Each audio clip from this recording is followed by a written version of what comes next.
Bienvenidos, muy buenos días, un gusto saludarlos con la sonrisa porque Colombia le ganó anoche bien ganado, bien goleado Venezuela, pero con manchas de violencia después del partido. Manchas de violencia, la más grave ocurre en el departamento del Valle del Cauca, en donde fue asesinado el secretario de gobierno de Pradera, allí en el occidente de Colombia. Y dos peleas gigantes, riñas callejeras, una en el centro de Bogotá y otra frente a la Universidad Javeriana, todas protagonizadas por hinchas calientes. La más grave, la del centro de Bogotá, se enfrentaron allí decenas de personas, estudiantes, hinchas por un lado de Venezuela, por el otro lado contra hinchas de la selección Colombia. En lo estrictamente futbolístico, Ricardo, fue una goleada maravillosa con la aparición de un goleador, Luis Suárez. Es la primera vez que un goleador de Colombia hace 4 goles en un partido de eliminatorias. Néstor, feliz mañana para todos. Mire, lo de la noche anterior realmente marca muchas primeras veces.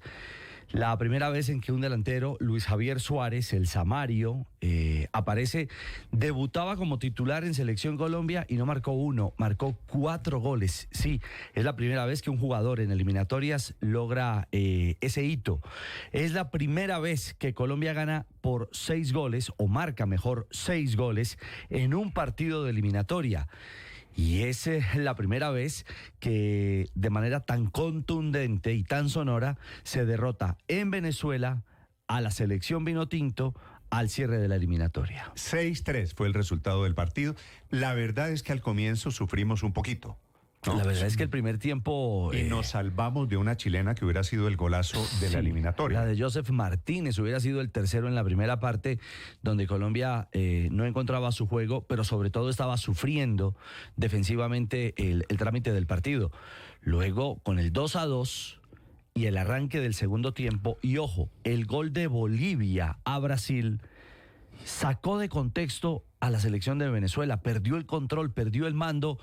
Y todo fue una pesadilla, porque vino una cascada de equivocaciones y de libertades dentro del terreno de juego para que los jugadores de Colombia, particularmente Suárez, el mismo Lucho Díaz, James, luego Juanfer cuando ingresa, bueno, el carnaval y el festival de goles y de fútbol que pudo en la parte complementaria montar Colombia en Maturín. Las 6 de la mañana, 3 minutos, pero le ganamos bien a Venezuela. Parece un partido de tenis, ¿no? 6-3. Parece un partido de tenis, es cierto. Que de carambola se quedó por fuera del Mundial. La ilusión era que si Venezuela ganaba anoche o si se daba el otro resultado en el partido Bolivia-Brasil, de pronto Venezuela iba al repechaje e iba al Mundial del año entrante. Para Venezuela fue el desastre total porque terminó goleado con Colombia, Bolivia le ganó a Brasil y quien va al repechaje, a la última opción para ir al Mundial del año entrante, termina siendo la selección de Bolivia. Mire, Néstor y oyentes, cómo es el fútbol. Una selección venezolana que no había perdido ningún partido en condición de local, que había ganado 4, había empatado 4, que había convertido en un fortín su estadio, el Monumental de Maturín. Lamentablemente tuvo la jornada mala, la noche mala, la pesadilla en el momento menos indicado, en el partido que realmente tenía que hacer las cosas bien y donde tenía que hacer la diferencia para no depender de nadie y clasificarse al repechaje. La verdad es que había un ambiente, había un entorno muy, muy fuerte. Esa misma realidad creo que terminó envolviendo a los jugadores y lo sacó de todo contexto. Oiga, y 4 goles del Samario, lo que tocaba era gol. Ayer definió de derecha, de izquierda, gambeteando. Estaba en su noche. Y efectivamente fue la estrella de la selección Colombia. Por otro lado, estamos muy mal de arquero. Lo de Mier anoche, lo de Mier fue un desastre, el arquero de la selección Colombia, pero producto de la goleada que le metimos a Venezuela, que no se nos olvide que hay que cuidar a los otros 2 arqueros. Este señor en un mundial sería, bueno, digo yo, me parece un peligro. Ya vamos a hablarles del partido y vamos a hablarles de lo que pasó anoche. Las 2 peleas de Bogotá y la tragedia en el Valle del Cauca, en donde fue asesinado el secretario de gobierno de Pradera en el Valle del Cauca, que estaba viendo el partido en la plaza central del municipio. Llegaron sicarios disparando y lo mataron. Hay emergencia por cuenta de este nuevo hecho de inseguridad. Y esta mañana el ministro del Interior, anoche tarde en realidad, el ministro del Interior, Felipe, está tuiteando una soberana tontería, con todo el respeto. Sí. que con la Sí, sí, derecha lo vi. nunca hemos ido a un mundial y en cambio con la izquierda vamos a un mundial, como si el presidente Petro tuviera algo que ver en esto. No, es que todo lo que hacen es demencial, Néstor. ¿Qué tiene que ver el señor Petro y el señor Benedetti con que Colombia haya ahí, clasificado para el Mundial? Absolutamente nada. Pero lo mismo dijo, sorpréndase, finja sorpresa, Susana Mohamed, igualito. Felipe, hay que repasar, porque entre otras cosas, las clasificaciones a un mundial con el esquema, con las fechas de hoy, se hacen durante un gobierno y el mundial será en otro gobierno. Así que están mezclando aquí peras con manzanas, pero digo, es una tontería atribuirle. En el Mundial del 2014, no, en el del 98, Fuimos 94, 90. Fuimos al del 62. Ok, ahí... Fuimos al del 90. En Italia. En ese momento El primero el fue en presidente Chile. era César Gaviria. Fuimos al de Estados Unidos. En ese 94. momento el presidente era Andrés Pastrana. Fuimos al de Francia en el 98. Cuando el presidente ¿Samper? era No, Ernesto en el Samper. 98 era Pastrana. En el 98 era Pastrana. En Brasil en el 2014. Todo eso es Benedetti Santos. cobrando Y Felipe. en el 62 era Guillermo Valencia. Sí, que el más godo de los godos. Ahora, Felipe, cobrando que en el gobierno de Uribe Colombia no fue a un mundial.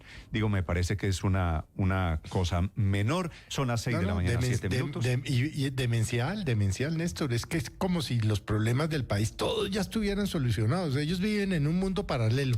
El presidente, el ministro Benedetti. Bueno, los saludo, en un mundo Felipe, ahí. paralelo que no tiene nada que ver con la realidad colombiana. Hay Nada. una noticia urgente esta madrugada, hoy miércoles, hace apenas algunos segundos, el ministro de Trabajo, el ministro Sanguino, ha ordenado cerrar la cocina de Andrés Carne de Res, producto del accidente del fin de la semana anterior.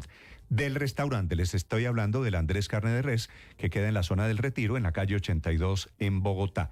Inicialmente es un cierre de la cocina, no del restaurante, por 7 días. Técnicamente Andrés puede seguir abierto vendiendo trago, pero no puede servir comida, una sanción por cuenta del accidente con la cámara de humo de hace algunos días. Amanecemos con muy graves denuncias del presidente Petro contra la Universidad Libre, contra el concurso de notarios para elegir 350 notarios en Colombia. A las denuncias de la Procuraduría se suma el presidente, alegando que están pagando, dice el presidente, 1.000 millones de pesos por un cupo para ser notario en Colombia, y que es una olla de corrupción en la que él termina relacionando a la Universidad Libre, que es una universidad pública que cayó en desgracia ahora a ojos del presidente Petro, porque su rectora fue magistrada del Consejo de Estado, se llama María Isabel García, una universidad, una rectora que le parece a él de derecha, tomada por el fascismo. Cierra el proceso por cuenta de advertencias que hace la Procuraduría y las denuncias del presidente. Anoche el Consejo Superior de la Carrera Notarial suspendió el concurso durante 2 semanas a la espera de que se confirmen las irregularidades que denuncia el presidente Gustavo Petro, que a propósito llegó anoche a Bogotá, había estado en Brasil con el presidente Lula, habló de la invasión de Estados Unidos a Venezuela, dice que Colombia no va a prestar su territorio para esa invasión, se reunió anoche desde las 10 de la noche con los parlamentarios responsables de la ley de presupuesto, intentando lograr un acuerdo para recortar el presupuesto, ahora que parece muy poco probable que salga la reforma tributaria con la que el gobierno quisiera recaudar más y recortar menos. Va a tener que recortar tal vez 7 u 8 billones de pesos. 6 de la mañana, 9 minutos. Es un gusto saludarlos. Bienvenidos. Hoy es miércoles, es 10 de septiembre. Aquí está lo más importante en este amanecer, en el resumen que preparamos en Voces y Sonidos en Mañanas Blue. El balón por el medio, llegó Luis Suárez, el balón al fondo, gol, gol, gol, gol. Colombia derrotó 6-3 a Venezuela en Maturín. Luis Fernando Suárez fue la gran figura de la cancha, hizo 4 de los goles. Los otros anotaciones fueron obra de Jerry Mina y John Córdoba. Luis Suárez, la figura de la cancha. Contento, esperando hace mucho tiempo esta oportunidad, se me ha dado, contento por la victoria de nuestro equipo, de nuestra selección. Y James Rodríguez habló después del partido. Como yo dije ahora, hay una calidad y un talento nato, y poder soñar con quedar campeones yo creo que es cerca, ¿no? En los otros resultados, Ecuador derrotó 1-0 a Argentina, Bolivia derrotó 1-0 a Brasil y se quedó con el cupo al repechaje. Paraguay derrotó 1-0 a Perú y Chile y Uruguay empataron 0-0.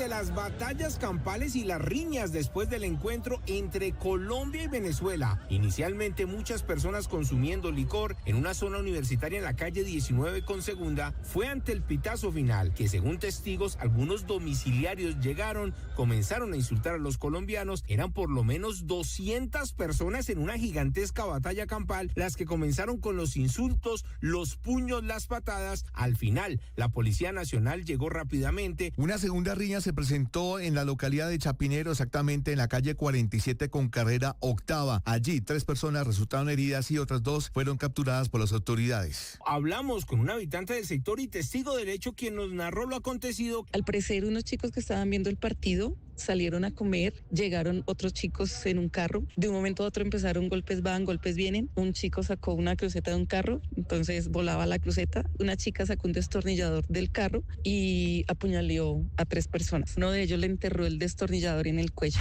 Y mientras el país celebraba el triunfo de Colombia frente a Venezuela, fue asesinado el secretario de Gobierno de Pradera en el Valle del Cauca, José Dorian Jiménez. Cuando se encontraba en el parque principal viendo el partido de la selección Colombia contra Venezuela, el funcionario fue atacado con arma de fuego por hombres armados quienes se movilizaban en una motocicleta y huyeron del lugar. El Consejo Superior de la Carrera Notarial suspendió por 15 días la elección de más de 300 notarios luego de la advertencia de la Procuraduría sobre posibles inconsistencias e irregularidades presupuestales en el proceso. Frente a la decisión también se suman denuncias hechas por el propio presidente Gustavo Petro sobre actos de corrupción. El ministro de Justicia, Eduardo Montealegre. El señor presidente de la República hizo una denuncia muy fuerte en el sentido de que terceras personas podrían estar incurriendo en graves actos de corrupción ofreciendo dinero para conseguir un cupo en el concurso de notarios. El presidente Gustavo Petro aceptó la renuncia del ministro de las TIC, Juliana Molina, quien lleva menos de 7 meses en su cargo y saldrá tras la derrota del gobierno nacional con la elección del nuevo magistrado de la Corte Constitucional, Carlos Camargo. En su lugar, llegará como encargada de esa cartera la viceministra de Transformación Digital, Karina Murcia. Tras más de 5 meses de espera, la próxima semana iniciará la discusión en tercer debate de la reforma a la salud en la Comisión Séptima del Senado. Hasta el momento solo han sido radicadas 2 ponencias, la de las 5 firmas del pacto histórico y la presentada por la senadora de la ASI, Berenice Bedoya, con modificaciones al texto. El ministro de Salud, Guillermo Alfonso Jaramillo. Creo que ya es hora, por lo menos hoy tengo algo de optimismo, porque me ha dicho el señor presidente, el doctor Pinto, de que va a poner en discusión el proyecto la semana entrante. El senador por la Alianza Verde, Fabián Díaz. La conclusión es la misma, se necesitan modificaciones, pero si no quieren, entonces listo. No demos más dilaciones, no demos más alargues, citemos el desarrollo del debate, votemos y que si se archiva y apelamos y en ese sentido pues irá a otra comisión. El presidente Gustavo Petro se reunió anoche en la Casa de Nariño con 14 representantes y 7 senadores, entre ellos los coordinadores y ponentes del proyecto de ley del presupuesto general de la Nación para el 2026. En la cita, el gobierno insistió en defender el monto inicial de 556 billones de pesos, pero la discusión estuvo marcada en la falta de respaldo en el Congreso para aprobar un presupuesto con el déficit de 26,3 billones de pesos. De esto habló el senador Carlos Julio González de Cambio Radical. En general es el ambiente, ¿no? Reducir el monto. Y lo que sentimos que el gobierno aceptaría, incluso quedó el ministro de consultarlo con el presidente de la República, es un promedio de entre 6 y 7 billones de pesos. El gobierno defiende que la designación de Juan Carlos Florián como ministro de la Igualdad no rompe la paridad de género al argumentar que se identifica como persona de género fluido. Esto en respuesta a las demandas que cuestionan el cumplimiento de la ley de cuotas y que hoy estudia el Tribunal Administrativo de Cundinamarca. Durante la inauguración del Centro Policial Internacional de la Amazonía en Manaus, Brasil, liderado por el presidente Lula da Silva, el presidente Gustavo Petro dejó claro que la postura de Colombia es respaldar a Caracas en caso de una invasión o intervención de Estados Unidos sobre Venezuela. El mandatario volvió a insistir en que un bloque de países suramericanos planteen un diálogo político en el vecino país. Entonces aquí tenemos que hablar de la invasión posible a Venezuela con la que amenazan. No he reconocido el gobierno venezolano por las las elecciones, pero eso no significa que no sepamos que un conflicto político interno, como tantos que hemos tenido, Colombia sí que los tiene, no se resuelva es hablando entre los venezolanos. El Ministerio de Trabajo ordenó la paralización de la preparación de alimentos en el restaurante Andrés DC durante 7 días tras el incidente ocurrido el pasado viernes con la explosión de una cámara de humo que dejó 9 personas lesionadas. Escuchamos al ministro de Trabajo, Antonio Sanguino. Hemos ordenado a nivel nacional adelantar las respectivas inspecciones en otras sedes de este establecimiento comercial. El ataque de Israel sobre Doha, que tenía por objetivo eliminar a los jefes de Hamás en el exilio, abre una seria brecha entre Donald Trump y Benjamín Netanyahu. Pese a su estrecha alianza, Israel no avisó a Estados Unidos sino hasta que el ataque estuvo en marcha. Qatar es el principal aliado de la Casa Blanca en la zona y no supo del ataque sino hasta 10 minutos después de producido. Polonia derribó varios drones rusos tras una violación sin precedentes del espacio aéreo. Por su parte, el jefe de la OTAN, Mark Rutte, exige a Putin dejar de violar el espacio aéreo aliado y dice que el incidente del dron es absolutamente imprudente, intencional o no. Estás escuchando Blue Radio.